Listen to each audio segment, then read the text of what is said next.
que os homens que se dizem amigos da humanidade, da liberdade e do progresso, mas que, na realidade, a sociedade deve contar no número de seus mais perigosos inimigos, se esforçam, por todos os meios, para arrancar a fé do coração das populações cristãs.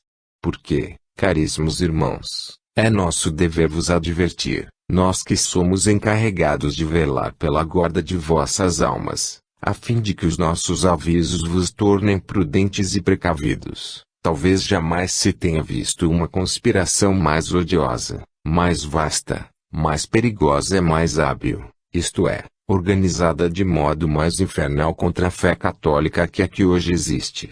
Conspiração das sociedades secretas, que trabalham na sombra para aniquilar o catolicismo, como se isto fosse possível. Conspiração do protestantismo que, por uma propaganda ativa, busca insinuar-se por toda parte. Conspiração dos filósofos racionalistas e anticristãos, que rejeitam, sem razão e contra toda a razão, o sobrenatural e a religião revelada, e que se esforçam por fazer prevalecer no mundo letrado sua falsa e funesta doutrina. Conspiração das sociedades espíritas que, pela prática supersticiosa da evocação dos espíritos, entregam-se e incitam os outros a se consagrarem à pérfida maldade do espírito de mentira e de erro. Conspiração de uma literatura ímpia ou corruptora. Conspiração dos maus jornais e dos maus livros, que se propagam de modo assustador, à sombra de uma tolerância ou de uma liberdade louvada como progresso do século, como conquista do que chamam espírito moderno, e que não é senão um incitamento ao gênio do mal, um justo motivo de dor para uma nação católica, uma armadilha e um perigo muito evidente para todos os fiéis, seja qual for a classe a que pertençam, não suficientemente instruídos na religião, cujo número infelizmente é grande. Conspiração, enfim, desse materialismo prático que não vê, não busca, não persegue senão o que diz respeito ao corpo e ao bem-estar físico, que não mais se ocupa da alma e de seu destino, como se não houvesse, e cujo exemplo pernicioso seduz e arrasta facilmente as massas. Tais são, em resumo, caríssimos irmãos, os perigos que hoje corre a fé, etc. Estamos perfeitamente de acordo com o Sr. Bispo no que toca às funestas consequências do materialismo, mas é surpreendente vê-lo confundir na mesma reprovação o materialismo, que nega a alma, o futuro, Deus e a providência, com o espiritismo, que vem combatê-lo e dele triunfa pelas provas materiais que dá da existência da alma, precisamente com auxílio dessas mesmas evocações pretensamente supersticiosas. Será porque leva vantagem onde a igreja é impotente? Partilharia o Sr. Bispo da opinião de certo eclesiástico que dizia do púlpito: prefiro-vos saber fora da igreja nela vos ver entrar pelo espiritismo. E deste outro que dizia: prefiro um ateu, que em nada crê, a um espírita, que crê em Deus e na alma. É uma opinião como outra qualquer e gostos não se discutem. Seja qual for a do Sr. Bispo sobre este ponto, estimaríamos muito que ele respondesse às duas questões seguintes: como é que a igreja, auxiliada pelos poderosos meios de ensino de que dispõe para fazer brilhar a verdade aos olhos de todos, não tem sido capaz de deter o materialismo, ao passo que o espiritismo, nascido ontem, diariamente converte incrédulos endurecidos. O meio pelo qual se atinge um objetivo é mais mau do que aquele com cujo auxílio não se alcança. O Sr. Bispo enumera uma série de conspirações, que se erguem ameaçadoras contra a religião. Por certo não refletiu que, por esse quadro pouco tranquilizador para os fiéis, vai precisamente contra seu objetivo e pode até provocar nestes últimos deploráveis reflexões. Ao ouvi-lo, em pouco tempo os conspiradores seriam mais numerosos. Ora, o que aconteceria num estado se toda a nação conspirasse? Se a religião se vê atacada por tão numerosas coortes, isto não provaria em favor das simpatias que ela encontra. Dizer que a fé ortodoxa está ameaçada é confessar a fraqueza de seus argumentos. Se ela é fundada na verdade absoluta, não pode temer nenhum argumento contrário. Em tal caso, soar o alarme é completa falta de habilidade. Uma instrução de catecismo. Num catecismo para crianças da Diocese de Langres, por ocasião da pastoral acima referida, foi dada uma instrução sobre o Espiritismo, como assunto a ser tratado pelos alunos. Eis a narração textual de um deles: o Espiritismo é obra do diabo, que o inventou. Entregar-se a isto é pôr-se em relação direta com o demônio. Superstição diabólica. Muitas vezes Deus permite essas coisas para reavivar a fé dos fiéis. O demônio faz-se bom, faz-se santo, cita palavras das Escrituras Sagradas. Esse meio de reanimar a fé nos parece muito mal escolhido. Tertuliano, que viveu no segundo século, conta que faziam falar as cabras e as mesas, e a essência da idolatria. Essas operações satânicas eram raras em certos países cristãos, mas hoje são muito comuns. Esse poder do demônio mostrou-se em todo o seu vigor com o advento do protestantismo. Eis crianças bem convencidas do grande poder do demônio. Não seria para temer que isto lhes fizesse duvidar um pouco do poder de Deus, quando se vê o primeiro todas as vezes levar a melhor sobre o segundo. O Espiritismo nasceu na América, no seio de uma família protestante chamada Fox. A princípio o demônio manifestou-se por pancadas que despertavam as pessoas em sobressalto. Enfim, aborrecidos com as pancadas, procuraram o que podia ser. Um dia a filha do Sr. Fox pôs-se a dizer: bate aqui, bate ali, e batia onde ela queria. Sempre excitação contra os protestantes. Assim, ex-rapazes educados pela religião no ódio contra uma parte de seus concidadãos, muitas vezes contra membros da própria família. Felizmente o espírito de tolerância que reina em nossa época o contrabalança, sem o que veríamos a renovação de cenas sangrentas dos séculos passados. Esta heresia logo se vulgarizou e já conta 500.000 sectários. Os espíritos invisíveis se permitem fazer toda a sorte de coisas. Ao simples pedido de um indivíduo, moviam-se mesas sobrecarregadas com centenas de livros, viam-se mãos sem corpo. Eis o que se passou na América, e isto veio à França pela Espanha. Inicialmente o espírito foi forçado por Deus e os anjos a dizer que era o diabo, a fim de não apanhar em suas armadilhas as pessoas honestas. Julgamo-nos bem ao corrente da marcha do espiritismo, e jamais ouvimos dizer que tivesse chegado à França pela Espanha. Seria um ponto a retificar na história do espiritismo. Pela confissão dos adversários do espiritismo, vê-se com que rapidez a ideia nova ganha terreno. Uma ideia que, apenas despontada, conquista 500.000 partidários não é sem valor e prova o caminho que fará mais tarde. 10 anos mais tarde um deles eleva a cifra a 20 milhões. Só na França se prediz que em breve a heresia terá ganho os outros 20 milhões. Vide a Revista Espírita de junho de 1863. Mas, então, se todo mundo é herético, que restará para a ortodoxia? Não seria o caso de aplicar a máxima: quando todos estão errados, todos têm razão?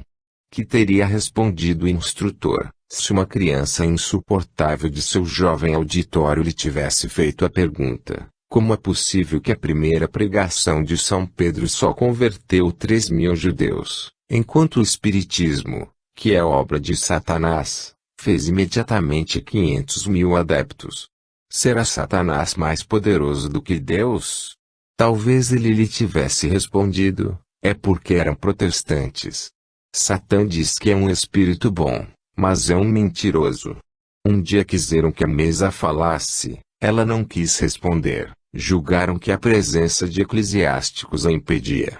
Por fim, 2 batidas vieram advertir que o espírito lá estava.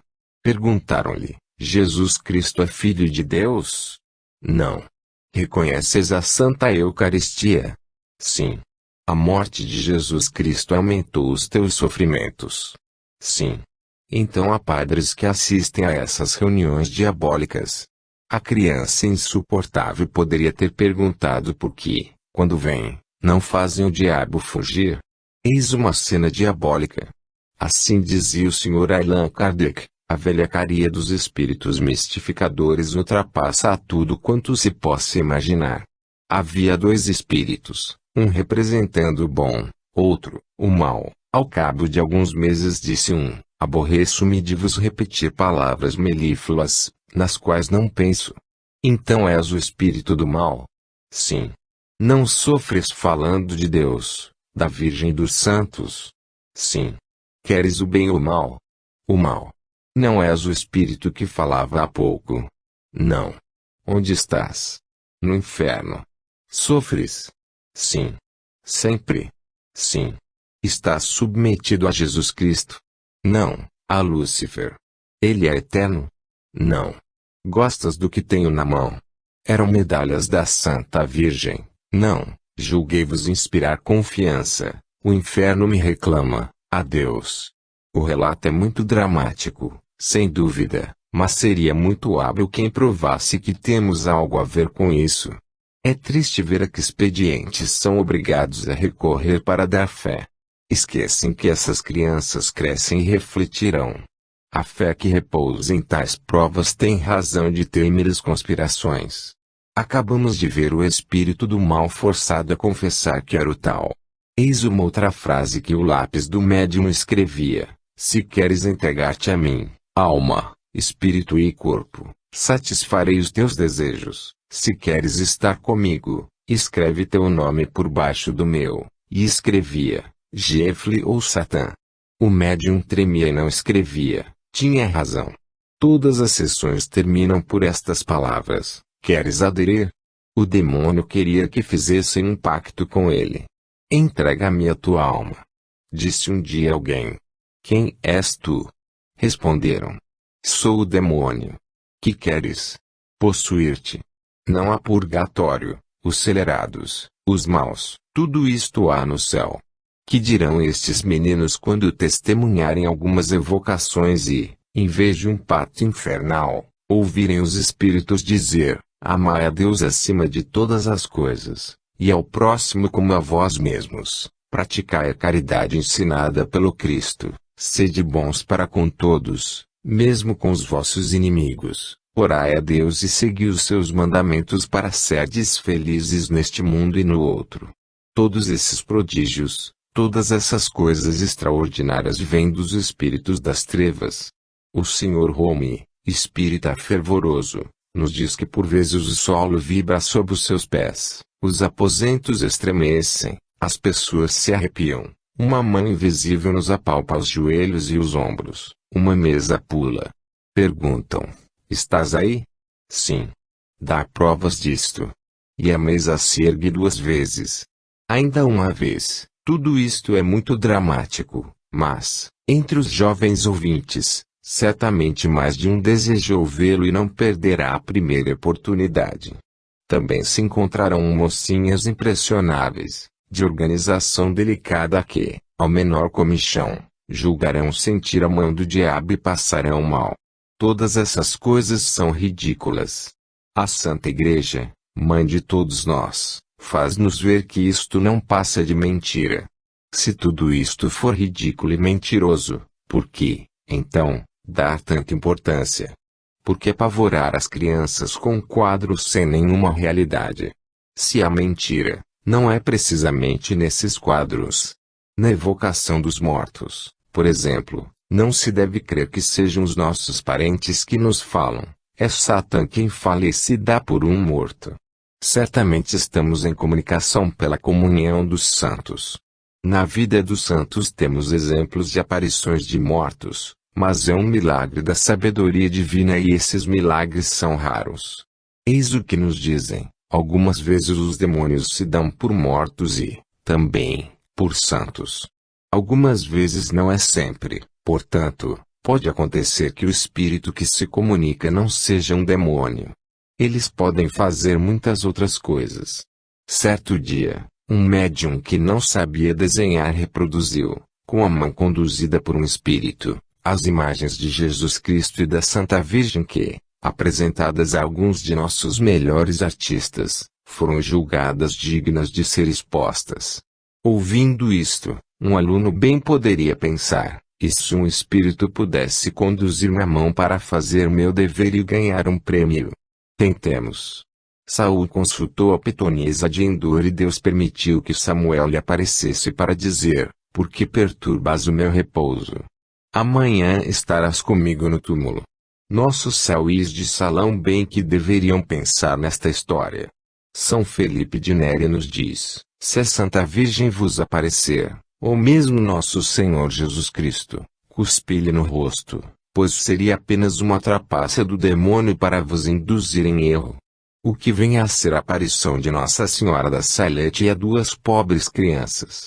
Conforme essa instrução de catecismo, deviam ter-lhe cuspido no rosto. Nosso Santo Padre o Papa Pio IX proibiu expressamente entregar-se a essas coisas. O Senhor Bispo de Langres, e ainda muitos outros, fizeram o mesmo. A perigo de morte, 2 velhos se suicidaram porque os espíritos lhes haviam dito que depois da morte gozariam de infinita ventura, perigo para a razão. Vários médiuns enlouqueceram e numa casa de alienados contavam-se mais de 40 indivíduos que o espiritismo tornara loucos. Ainda não conhecemos a bula papal que proíbe expressamente de ocupar-se com estas coisas. Caso existisse, o senhor bispo de Langres e os outros não teriam deixado de mencioná-la. A história dos 2 velhos, a que se faz alusão, é inexata. Foi provado, por documentos oficiais, registrados no tribunal e, notadamente por cartas por eles escritas antes da morte, que se suicidaram em consequência de perdas de dinheiro e do temor de cair na miséria. Vide a Revista Espírita de abril de 1863. A dos 40 indivíduos confinados numa casa de alienados não é mais verídica. Seria muito constrangedor justificar tal história pelos nomes desses pretensos loucos, que um primeiro jornal fixou em 4, um segundo em 40, um terceiro em 400 e, por fim, um quinto dizia que trabalhavam na ampliação do hospício. Um instrutor de catecismo deveria colher seus dados históricos em outras fontes que não fossem as fofocas de jornais. As crianças a quem enunciam seriamente essas coisas as aceitam com confiança, mas, quanto maior a confiança, mais forte a reação contrária quando, mais tarde, souberem a verdade. Isto é dito em sentido geral e não exclusivamente para o espiritismo. Se analisamos este trabalho para meninos, fique bem entendido que não é a sua opinião que refutamos, mas aquela da qual a narração é um resumo. Se se investigasse com cuidado todas as instruções dessa natureza, ficaríamos menos admirados dos frutos recolhidos mais tarde.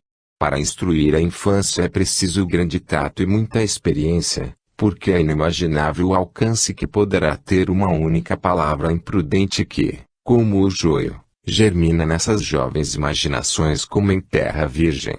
Parece que os adversários do espiritismo não acham que a ideia esteja bastante espalhada. Dir-se-ia que, malgrado seu, são impelidos a inventar meios para difundi-la ainda mais. Depois dos sermões, cujo resultado é conhecido, não se podia achar um mais eficaz do que fazê-lo tema das instruções e deveres do catecismo. Os sermões atuam sobre a geração que se vai, as instruções predispõem a geração que chega. Assim, laboraríamos em erros se as encarássemos com desagrado. Ano 7, julho de 1864, número 7. Instruções dos Espíritos. O castigo pela luz. Nota: numa das sessões da Sociedade Espírita de Paris, em que se havia discutido a questão da perturbação que geralmente se segue à morte, um espírito se manifestou espontaneamente à senhora Costel, dando a comunicação que se segue, e que não leva sua assinatura, que falais de perturbação. Porque essas palavras vãs? Sois sonhadores e utopistas. Ignorais perfeitamente as coisas de que vos pretendeis ocupar. Não, senhores, a perturbação não existe, e salvo, talvez, em vossos cérebros. Estou tão recentemente morto quanto possível, e vejo claro em mim, em redor de mim, em toda parte. A vida é uma lúgubre comédia. Desastrados os que se retiram de cena antes de cair o pano. A morte é um terror, um castigo, um desejo, conforme a fraqueza ou a força dos que a temem, afrontam ou a imploram. Para todos é uma amarga irrisão. A luz me ofusca e penetra, como seta aguda, a sutileza de meu ser. Castigaram-me pelas trevas da prisão e pensaram castigar-me pelas trevas do túmulo, ou as sonhadas pelos supersticiosos católicos. Pois bem, sois vós, senhores, que sofreis escuridão, e eu, o degradado social, pairo acima de vós. Quero continuar eu. Forte pelo pensamento, desdenho os avisos que ressoam à minha volta. Vejo claro. Um crime. É uma palavra. O crime existe por toda parte. Quando praticado por massas de homens, glorificam-no, em particular, em maldito. Absurdo. Não quero ser lamentado. Nada peço. Eu me basto e saberei bem lutar contra esta luz odiosa. Aquele que ontem era um homem, tendo sido analisada esta comunicação na sessão seguinte, foi reconhecido, mesmo no cinismo da linguagem, um grave ensinamento e se viu na situação desse infeliz uma nova fase do castigo que aguarda os culpados. Com efeito, enquanto uns são mergulhados nas trevas ou no isolamento absoluto, outros suportam durante longos anos as angústias de sua última hora, ou ainda se julgam neste mundo. A luz brilha para este, seu espírito goza da plenitude de suas faculdades, sabe perfeitamente que está morto e de nada se queixa, não pede qualquer assistência e ainda afronta as leis divinas e humanas. Escapará à punição? Não, mas a justiça divina se realiza sob todas as formas, e o que constitui a alegria de uns, para outros é um tormento. Essa luz é o seu suplício, contra o qual se obstina e, malgrado o seu orgulho, ele o confessa quando diz: eu me basto e saberei bem lutar contra essa luz odiosa. E nessa outra frase, a luz me ofusca e penetra, como seta aguda, a sutileza de meu ser. Estas palavras, sutileza de meu ser, são características. Ele reconhece que seu corpo é fluídico e penetrável pela luz, da qual não pode escapar, e essa luz o trespassa como seta aguda. Solicitados a dar sua apreciação sobre o assunto, nossos guias espirituais ditaram as 3 comunicações seguintes, que merecem séria atenção. Médium, Senhora Didier. Há aprovações sem expiação, como há expiações sem provação. Evidentemente, na erraticidade, do ponto de vista das existências, os espíritos estão inativos e à espera. Todavia, podem expiar, desde que o orgulho, a tenacidade formidável e a rebeldia de seus erros não os retenham no momento de sua ascensão progressiva. Tendes um exemplo terrível na última comunicação, relativamente ao criminoso que se debate contra a justiça divina que o persegue, depois da dos homens. Neste caso, então, a expiação, ou antes, o sofrimento fatal que os oprime, em vez de lhes aproveitar e de lhes fazer sentir a profunda significação de suas penas, os exalta na revolta e lhes faz soltar esses murmúrios que as Escrituras, em sua poética eloquência, chamam ranger de dentes. Imagem por excelência. Sinal do sofrimento abatido, mas insubmisso. Perdida na dor, mas cuja revolta ainda é bastante grande para recusar reconhecer a verdade da pena e a verdade da recompensa.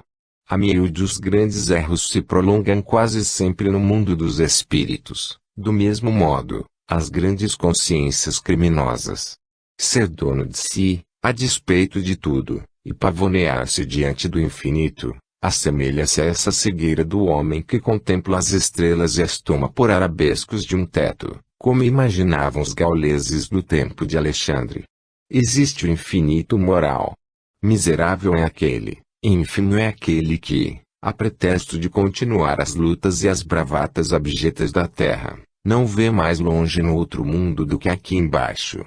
A essa cegueira, o desprezo dos outros, a egoísta e mesquinha personalidade e a interrupção do progresso. É certíssimo, ó homens, que há um acordo secreto entre a imortalidade de um nome puro, deixado na terra, e a imortalidade que guardam realmente os espíritos em suas provações sucessivas. Laminais. Observação: para compreender o sentido desta frase, há provações sem expiação e expiações sem provação. É necessário entender por expiação o sofrimento que purifica e lava as manchas do passado. Depois da expiação, o espírito está reabilitado. O pensamento de Laminais é este: conforme as vicissitudes da vida sejam ou não acompanhadas pelo arrependimento das faltas que as ocasionaram, do desejo de as tornar proveitosas para seu próprio melhoramento, haverá ou não expiação, isto é, reabilitação. Assim, os maiores sofrimentos podem não ter proveito para aquele que os suporta, se não o tornarem melhor, se não o elevarem acima da matéria, se não virem a mão de Deus, enfim, se não o fizerem dar um passo à frente, porquanto terão de recomeçar em condições ainda mais penosas. Deste ponto de vista, dá-se o mesmo com as penas sofridas depois da morte. O espírito endurecido as sofre sem ser tocado pelo arrependimento. Eis porque as pode prolongar indefinidamente por sua própria vontade, é castigado, mas não repara as faltas. Médium, Sr. Dumbbell. Se precipitarmos um homem nas trevas ou em ondas de luz, o resultado não será o mesmo. Num e no outro caso, ele nada a ver do que o cerca e se habituará muito mais rapidamente à sombra do que à tripla claridade elétrica, na qual pode estar submerso. Assim, o espírito que se comunicou na última sessão exprime bem a verdade de sua situação, quando exclama: "Oh, eu saberei bem lutar contra esta luz odiosa." Com efeito, essa luz é tanto mais terrível, tanto mais atroz que o trespassa completamente, tornando visíveis e aparentes seus mais secretos pensamentos. Eis um dos lados mais duros de seu castigo espiritual. Ele se acha, a bem dizer, internado na casa de vidro que pedia Sócrates, e aí está ainda um ensinamento, porque o que teria sido a alegria e o consolo do sábio torna-se a punição infamante e contínua do mal, do criminoso, do parricida, assustado em sua própria personalidade. Compreendeis, meus filhos, a dor e o terror que devem oprimir aquele que, durante uma existência sinistra, se comprazia em arquitetar, em maquinar as mais tristes perversidades no fundo de seu ser, onde se refugiava como uma fera em sua toca, e que hoje se acha expulso desse refúgio íntimo, onde se subtraía aos olhares e investigação dos contemporâneos. Agora sua máscara de impassibilidade lhe é arrancado e cada um de seus pensamentos se reflete sucessivamente em sua fronte. Sim, doravante nenhum repouso, nenhum asilo para esse formidável criminoso. Cada mau pensamento, e Deus sabe se sua alma os exprime, se trai fora e dentro de si, como num choque elétrico superior. Quer ocultar-se à multidão, e a luz odiosa o atravessa continuamente. Quer fugir, foge numa carreira ofegante e desesperada, através dos espaços incomensuráveis e, por toda parte, a luz. Por toda parte os olhares que nele mergulham. E se precipita novamente, em busca da sombra, da noite, e a sombra e a noite para ele não existem. Chama a morte em seu auxílio, mas a morte não passa de um nome vazio de sentido. O infortunado foge sempre. Marcha para a loucura espiritual, terrível castigo. Dor horrível. Onde se debaterá consigo mesmo para se desembaraçar de si próprio. Porque tal é a lei suprema, a lei da terra, é o culpado que se torna, para si mesmo, seu mais inexorável castigo. Quanto tempo durará isto? Até a hora em que sua vontade, enfim vencida, curvar-se sob a pungente pressão do remorso, e em que sua fronte soberba humilhar-se perante suas vítimas apaziguadas e ante os espíritos de justiça. E notai a alta lógica das leis imutáveis. Nisto ele ainda cumprirá o que escrevia nessa arrogante comunicação, tão clara, tão lúcida e tão tristemente cheia de si, que deu sexta-feira última, desobrigando-se por um ato de sua própria vontade. O espírito protetor do médium. Médium, Sr. Costel. A justiça humana não faz acepção da individualidade dos seres que castiga. Medindo o crime pelo crime em si, fere indistintamente os que os cometeram, e a mesma pena atinge o culpado sem distinção de sexo, seja qual for a sua educação. A justiça divina procede de outro modo. As punições correspondem ao grau de adiantamento dos seres aos quais são aplicadas. A igualdade do crime não constitui igualdade entre os indivíduos. Dois homens culpados no mesmo grau podem ser separados pela distância das provas, que mergulham na opacidade intelectual dos primeiros círculos iniciadores, ao passo que o outro, os tendo ultrapassado, possui a lucidez que liberta o espírito da perturbação. Então não são mais as trevas que castigam, mas a acuidade da luz espiritual. Ela atravessa a inteligência terrena e o faz experimentar a angústia de uma chaga reavivada. Os seres desencarnados perseguidos pela representação material de seu crime sofrem o choque da eletricidade física, sofrem pelos sentidos. Os que já estão desmaterializados pelo espírito sentem uma dor muito superior, que aniquila nas suas vagas amargas a recordação dos fatos, para não deixar subsistir senão a ciência de suas causas. O homem pode, pois, a despeito da criminalidade de suas ações, possuir um adiantamento interior, pois enquanto suas paixões o fazem agir como um bruto, suas faculdades afiadas o elevam acima da espessa atmosfera das camadas inferiores. A ausência de ponderação, de equilíbrio entre o progresso moral e o progresso intelectual, produz as anomalias muito frequentes nas épocas de materialismo e de transição. A luz que tortura o espírito culpado é, pois, o raio que inunda de claridade os recônditos de seu orgulho e lhe pôr a descoberto a inanidade de seu ser fragmentário. Eis os primeiros sintomas e as primeiras angústias da agonia espiritual, que anunciam a separação ou a dissolução dos elementos intelectuais materiais, que compõem a primitiva dualidade humana, e devem desaparecer na grande unidade do ser acabado. Jean Reinaldi.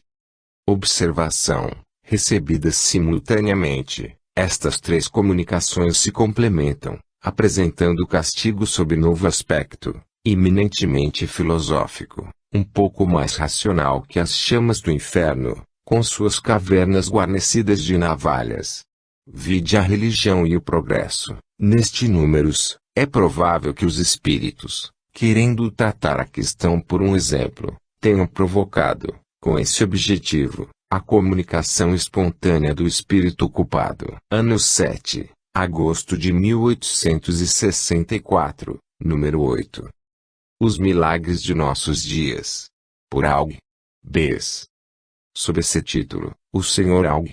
Bes, de Bordeaux, acaba de publicar o relato das manifestações de Jean Hilaire, médium extraordinário, cujas faculdades lembram, sob muitos aspectos, as do Sr. Home, chegando mesmo a ultrapassá-las em certos pontos.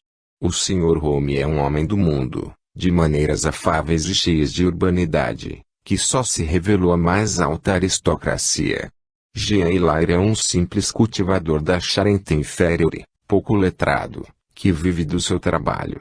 Suas maiores excursões, ao que parece, foram de Sominac, seu vilarejo, a Saint-Jean-d'Angely e a Bordeaux, mas Deus, na repartição de seus dons, não leva em conta as posições sociais, quer que a luz se faça em todos os graus da escala, razão por que os concede aos grandes e aos pequenos.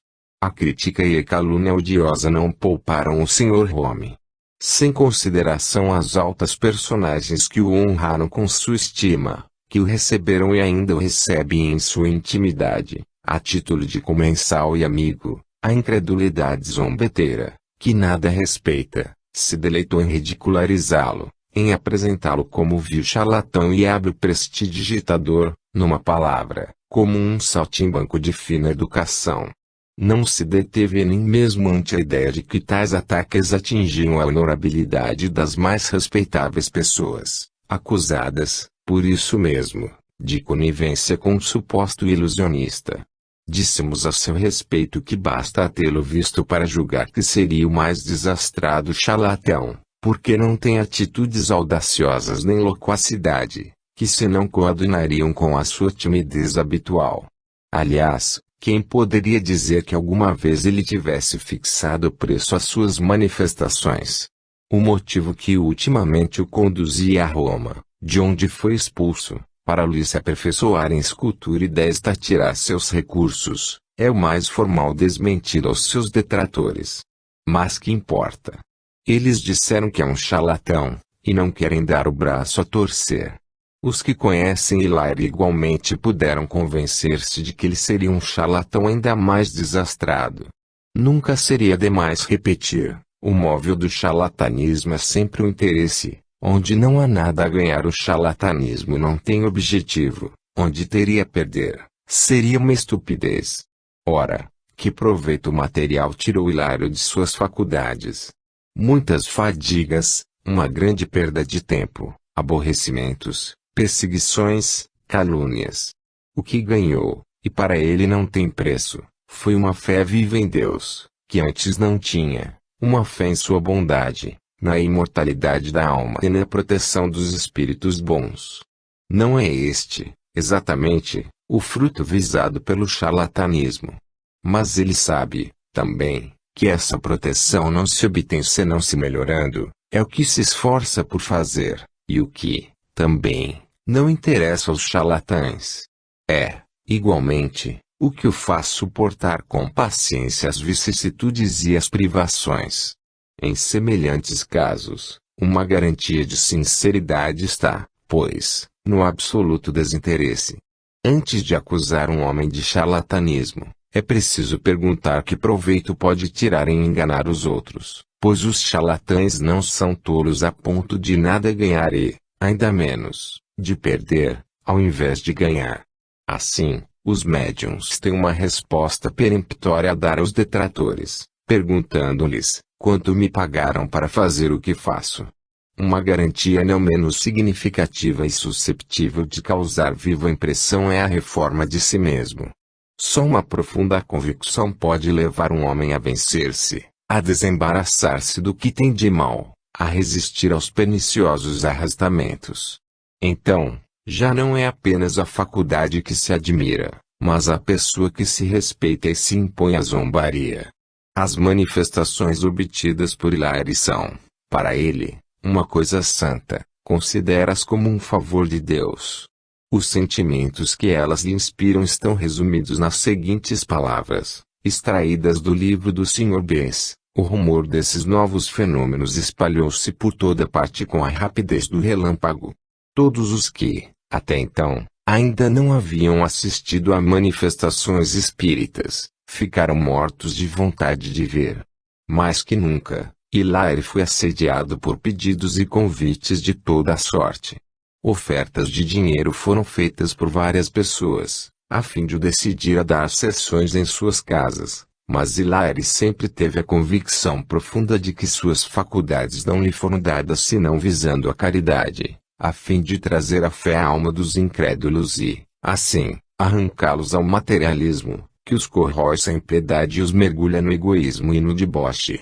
Desde que Deus lhe fez a graça de se servir dele para esclarecer os seus compatriotas, desde que manifestações de ordem tão elevadas são produzidas por seu intermédio, o simples médium de Sominac considerou sua mediunidade como puro sacerdócio e convenceu-se de que, no dia em que aceitasse a menor retribuição, suas faculdades lhe seriam retiradas ou entregues como um joguete aos espíritos maus e levianos, que as utilizariam para fazer o mal ou mistificar todos aqueles que ainda cometessem a imprudência de a ele dirigir-se. E, não obstante, a posição pecuniária desse humilde instrumento se acha em estado muito precário. Sem fortuna, tem de ganhar o pão com o suor do rosto e, muitas vezes, a grande fadiga que experimenta quando se produzem algumas manifestações importantes, mina as forças que lhe são necessárias para manejar a pá e a enxada, dois instrumentos que, incessantemente, deve ter entre as mãos. Nos momentos de infortúnio, que tinham por objetivo experimentar sua fé e sua resignação, Hilário, tal qual acontecera com Bob, encontrou asilo e assistência nos amigos reconhecidos, que lhe deviam a consolação pelo Espiritismo. Isto é pôr à venda as manifestações dos Espíritos? Não, certamente. É um socorro que Deus lhe enviou, que podia e devia aceitar sem escrúpulo. Sua consciência está em paz, porque não traficou com os dons que recebeu de graça, não vendeu as consolações aos aflitos, nem a fé que deu aos incrédulos.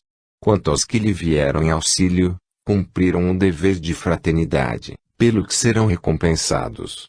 As faculdades de Lares são múltiplas. Ele é médium vidente de primeira ordem, audiente, falante, estático e, além disso, escrevente. Obteve escrita direta e transportes notáveis. Várias vezes foi levantado e transpôs o espaço sem tocar o solo, o que não é mais sobrenatural do que ver erguer-se uma mesa. Todas as comunicações e todas as manifestações que obtém atestam a assistência dos espíritos bons e sempre se dão em plena luz. Muitas vezes entra espontaneamente em sono sonambúlico, e é quase sempre neste estado que se produzem os mais extraordinários fenômenos. A obra do Sr. Beza é escrita com simplicidade e sem exaltação. Não só o autor diz o que viu, como cita numerosas testemunhas oculares, a maioria das quais se interessou pessoalmente pelas manifestações. Estes não teriam deixado de protestar contra inexatidões, sobretudo se lhes tivessem feito representar um papel contrário ao que se passou. O autor, justamente estimado e considerado em Bordeaux, não se teria exposto a receber semelhantes desmentidos. Pela linguagem se reconhece o homem consciencioso, que teria escrúpulo em alterar conscientemente a verdade. Aliás, não há um só desses fenômenos cuja possibilidade não seja demonstrada pelas explicações que se acham em O Livro dos Médiuns.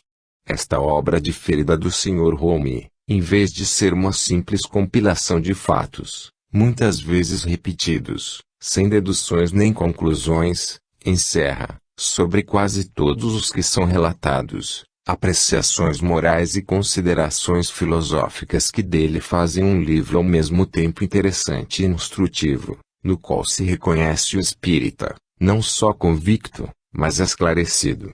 Quanto a Hilaire, felicitando-o por seu devotamento, nós o exortamos a jamais perder de vista que o que constitui o principal mérito do médium não é a transcendência de suas faculdades, que lhe podem ser retiradas a qualquer momento, mas o bom uso que delas faz. Desse uso depende a continuação da assistência dos espíritos bons, porque há uma grande diferença entre um médium bem dotado e o que é bem assistido. O primeiro só excita a curiosidade, o segundo, ele próprio tocado no coração, reage moralmente sobre os outros, em razão de suas qualidades pessoais.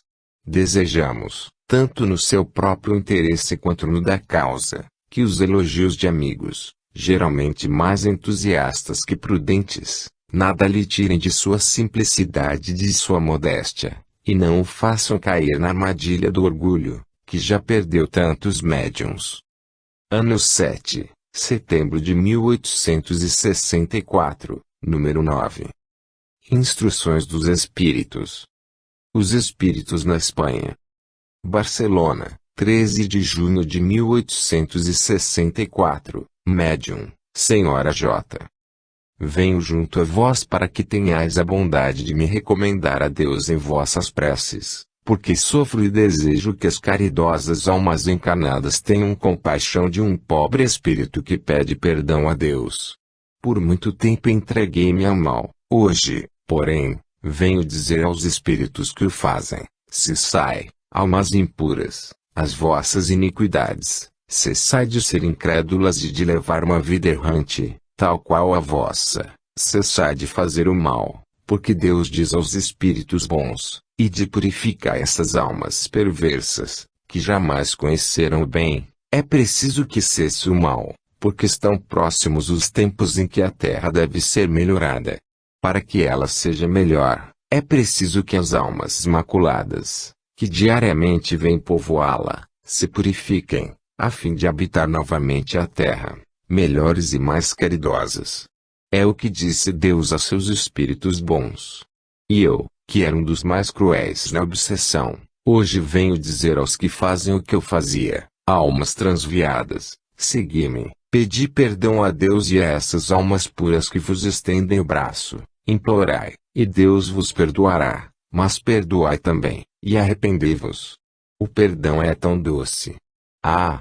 Se o conhecesses, não demoraríeis um instante em vos retirardes do lodaçal do mal onde vos atolais, voareis imediatamente aos braços dos anjos que estão junto de vós. Cessai, irmãos, arrependei-vos.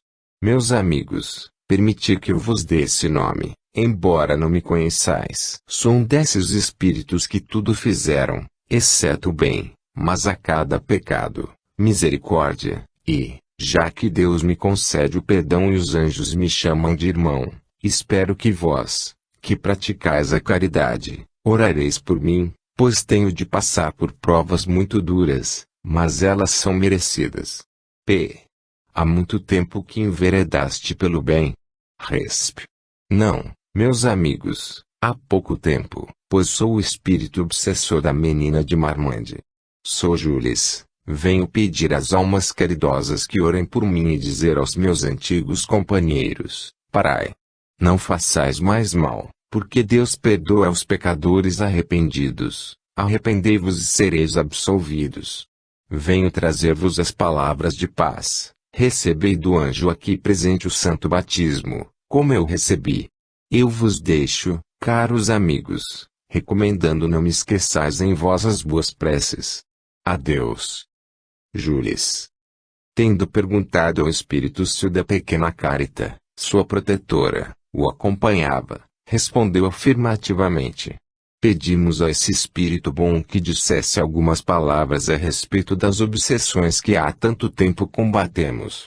Eis o que nos disse, meus amigos, as obsessões que atormentam essas pobres almas encarnadas são muito dolorosas, sobretudo para os médiuns, que desejam servir-se de suas faculdades para fazer o bem, e não o podem, porque espíritos malvados se abateram sobre eles e não lhes dão paz. Mas é preciso esperar que essas obsessões cheguem a seu termo. Orai muito, pedi a Deus, a própria bondade, se digne abreviar vossos sofrimentos e vossas provações. Evocai, almas queridas, esses espíritos transviados, orai por eles. Moralizai-os, pedi conselhos aos espíritos bons. Estais bem acompanhados, não tendes junto a vós diversas dessas almas etéreas, que velam por vós, vos protegem e procuram fazer-vos progredir, a fim de que chegueis perto de Deus. Nisto está a sua tarefa, trabalham incessantemente para vos preparar o caminho, que jamais acaba. Se não estáis libertos, meus caros amigos, talvez ainda não estejais bastante purificados para a tarefa a que vos impusestes. Escolheste livremente a vossa aprovação e deveis vos esforçar por levá-la a bom termo, porque os espíritos vos guiam e vos sustentam para vos ajudar a terminar a vida terrestre santamente, depurando-vos pela expiação do sofrimento e pela caridade. Adeus, caros amigos. Deixo-vos, pedindo a Deus por vós e por esses pobres obsedados, e lhe peço que sejais sempre protegidos pelos espíritos purificados do vosso grupo. Vide a revista de fevereiro, março e junho de 1864, Cura da Jovem Obsedada de Marmande. Pequena Carita. Eis dois espíritos que violaram a ordem e transpuseram os Pirineus sem permissão, não levando em conta a pastoral do Monsenhor Pantaleão e, mas ainda, sem terem sido chamados ou evocados. É verdade que a pastoral ainda não tinha aparecido, agora veremos se eles serão menos audaciosos. Poder-se-ia dizer que, se não os chamaram nessa reunião, estavam habituados a fazê-lo em outras e que, encontrando a porta aberta, aproveitaram para entrar, mas não tardará, se é que já não o fizeram, a vê-los se introduzirem, lá como alhures, como empoiteiros, por exemplo, entre pessoas que jamais ouviram falar de espiritismo e mesmo entre os que, escrupulosos observadores da pastoral, lhes fechem a entrada de suas casas, a despeito dos manda-chuvas. Já que tais espíritos se permitiram essa afronta, perguntaremos ao senhor bispo o que há de ridículo no fato e onde o cinismo imundo que, em sua opinião, é fruto do espiritismo, uma jovem de Marmande, que nem ela, nem os pais pensavam nos espíritos, que, talvez, nem neles acreditassem, é acometida, de um ano para cá, de uma doença terrível, bizarra, ante a qual a ciência é impotente. Alguns espíritas creem reconhecer a ação de um espírito mau, tentam sua cura sem medicamentos, pela prece e pela evocação desse espírito mau. Em 5 dias, não só lhe restabelecem a saúde, mas conduzem o espírito mau ao bem. Onde está o mal? Onde o absurdo? Depois, esse mesmo espírito vem a Barcelona, sem que o chamem, pedir preces para completar a sua purificação, dá-se como exemplo e exorta seus antigos companheiros a renunciarem ao mal. O espírito bom que o acompanha prega a moral evangélica. Ainda aí, que há de ridículo e de imundo? O que é ridículo, dizeis, é acreditar na manifestação dos espíritos. Mas, que são esses dois seres que acabam de comunicar-se? Um efeito da imaginação? Não, pois não pensavam neles, nem no fato de que acabam de falar. Quando tiverdes morrido, Monsenhor, vereis as coisas de outro modo e rogaremos a Deus que vos esclareça, como fez como vosso predecessor, hoje um dos protetores do espiritismo em Barcelona. Entre as comunicações por ele dadas à Sociedade Espírita de Paris, eis a primeira que, não obstante já publicada nesta revista, será reproduzida para edificação dos que não a conhecem. Vide a revista de agosto de 1862, morte do bispo de Barcelona, e, quanto aos detalhes do auto de fé, os números de novembro e dezembro de 1861. Auxiliado pelo vosso chefe espiritual, São Luís, pude vir ensinar-vos com o meu exemplo e vos dizer, não repelais nenhuma das ideias anunciadas, porque um dia que durará e pesará como um século, essas ideias amontoadas clamarão como a voz do anjo, Caim, que fizestes de teu irmão? Que fizestes de nosso poder, que devia consolar e elevar a humanidade? O homem que voluntariamente vive cego e surdo de espírito, como outros o são do corpo, sofrerá, espiará e renascerá para recomeçar o labor intelectual que a sua preguiça e o seu orgulho o levaram a evitar. E essa voz terrível me disse, queimaste as ideias, e as ideias te queimarão. Orai por mim. Orai, porque agradável a Deus a prece que lhe é dirigida pelo perseguido em benefício do perseguidor. Aquele que foi bispo e que não passa de um penitente. Os espíritos não se detêm em Barcelona, Madrid, Cádiz, Sevilha, Múrcia e muitas outras cidades recebem suas comunicações, às quais deu o auto de fé um novo impulso, aumentando o número de adeptos. Sem ter o dom de profecia, podemos dizer com certeza que, em menos de meio século, toda a Espanha será espírita. Múrcia, Espanha, 28 de junho de 1864.